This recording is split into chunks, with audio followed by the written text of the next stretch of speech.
democratic theory which could not be found within these few pages, or to suggest a limitation of it which Rousseau had not touched on. If proof were needed of what particular merits this pamphlet displayed, it would be sufficient to point out that in a time when the problem represented by religion was least comprehended, when the practice of religion was at its lowest, and when the meaning almost of religion had left men's minds, Rousseau was capable of writing his final chapter. That great religious revival of the 19th century should have proved Rousseau's view of religion in the state to be insufficient. It is in no way remarkable, for when Rousseau wrote, that revival was undreamt of.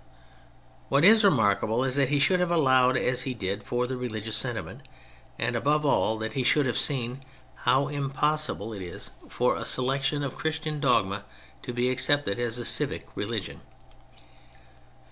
It is further amazing that at such a time a man could be found who should appreciate that for the state to have unity it must possess a religion, and Rousseau's attempt to define that minimum or substratum of religion without which unity could not exist in the state unfortunately became the commonplace of the politicians, and particularly of the English politicians who succeeded him.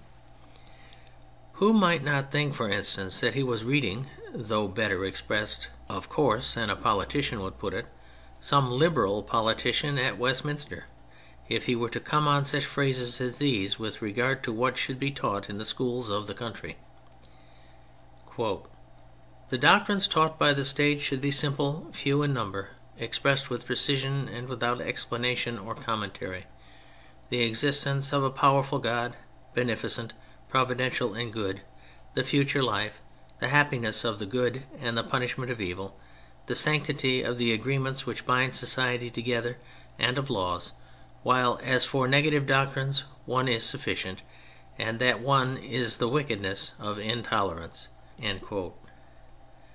Rousseau's 100 pages are the direct source of the theory of the modern state. Their lucidity and unmatched economy of diction, their rigid analysis, their epigrammatic judgment and wisdom, these are the reservoirs from whence modern democracy has flowed.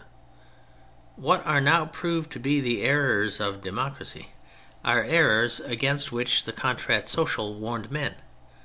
The moral apology of democracy is the moral apology written by Rousseau.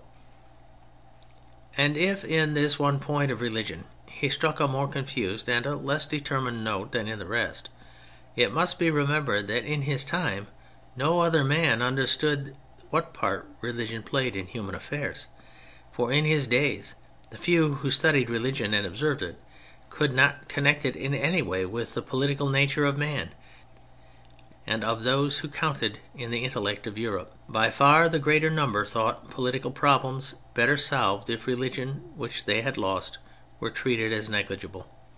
They were wrong, and Rousseau, in his generalities upon the soul, was insufficient. Both were beneath the height of a final theory of man. But Rousseau came much nearer to comprehension, even in this point of religion, than did any of his contemporaries. The end of section 4, the end of chapter 2.